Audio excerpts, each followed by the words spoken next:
Dr. Hewan Aditya Yudana MSI, selaku dosen Prodi Kedokteran Hewan, Sekolah Ilmu Kesehatan dan Ilmu Alam Universitas Airlangga atau Sikia UNER di Banyuwangi, kembali menciptakan alat bernama Yosi Box.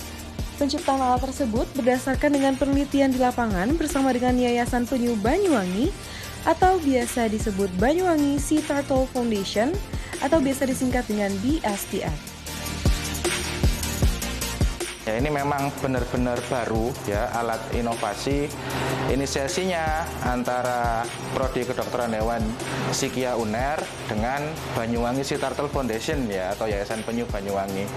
Ini ada alat terbaru, kita beri nama Yosi Box ya. Jadi Yosi ini adalah singkatan dari yolk bersih. Kenapa? Karena fokus dari fungsi alat ini adalah untuk yolk nanti atau kantung telur yang ada di tukik hasil penetasan di sarang yang ada di sekitaran pantai Banyuwangi. Ini adalah terapi untuk mengoptimalkan ya proses penyerapan dari kantong telur atau yolk yang masih tersisa pada tukik-tukik yang baru saja menetas. Ini sangat penting karena kalau kita biarkan yolknya akan semakin besar, kondisinya semakin nggak sehat, dan ini biasanya nggak bisa survive tukik tersebut. Memang harapannya ini bisa berfungsi secara praktis gitu ya.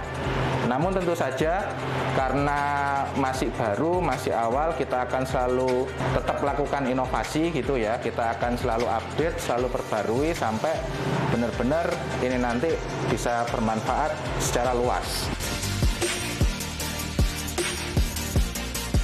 Dalam prosedurnya, setelah dilakukan treatment atau terapi anakan penyu pada alat tersebut selama kurang lebih 8 jam, Yosi Box berfungsi dengan baik dan bisa digunakan sebagai terapi yang optimal. Terlihat dari tukik yang sebelumnya kurang aktif, kembali bergerak menjadi aktif dan terjadi penyerapan yolk secara optimal. Selain itu, beberapa tukik yang masih sebagian belum lepas dari cangkang, akhirnya dengan leluasa bisa keluar dari cangkangnya. Jadi kondisi tukik saat ini yang kita amati, kondisinya secara keseluruhan ya sudah sehat ini. Nah, karena kondisinya sudah sehat, terus ini kan merupakan sebuah indikasi ya bahwasanya Yosi Box atau box terapi yang kita gunakan ini berfungsi dengan optimal.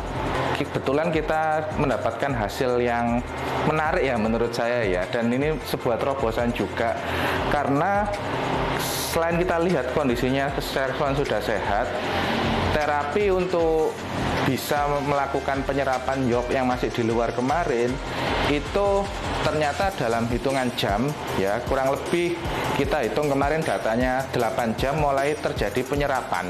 Nah, ini merupakan waktu yang cukup singkat dan cepat ya. Terus kemudian kan kemarin ada tuh yang masih terdapat cangkang ya, masih belum menetas sempurna, itu juga kita treatment di dalam box, ternyata juga langsung bisa segera keluar dan bergerak dengan aktif. Wah, sangat luar biasa sekali. Kemudian dok, apakah untuk tukik tersebut sudah bisa langsung dikembalikan ke habitat aslinya? Secara observasi keseluruhan itu memang sudah bisa ya, karena yang pertama tadi yolk sudah hilang, sudah rata ya bagian plastron ini. Yang kedua kita lihat respon dan aktifnya tuki itu sendiri ya. Ini kita akan observasi dulu, kalau tidak ada masalah dari segi pergerakan, respon dan lain-lain ya, berarti parameter tersebut menjadi indikasi kita bahwa tuki tadi sudah siap untuk dilepas liarkan. Jadi sudah bisa, ini sudah siap, kurang dari 24 jam ternyata berhasil, ya sudah selesai, kita nanti akan lepas liarkan ke laut kembali. Dari terciptanya Yosi Box ini, tentunya terdapat harapan agar Yosi Box dapat terus dimanfaatkan untuk penelitian dan juga bisa dijadikan rujukan oleh para penggiat konservasi penyu. Sehingga harapannya proses penyembuhan bisa segera tercapai dan juga tukik-tukiknya bisa kembali dilepas liarkan ke habitat alaminya.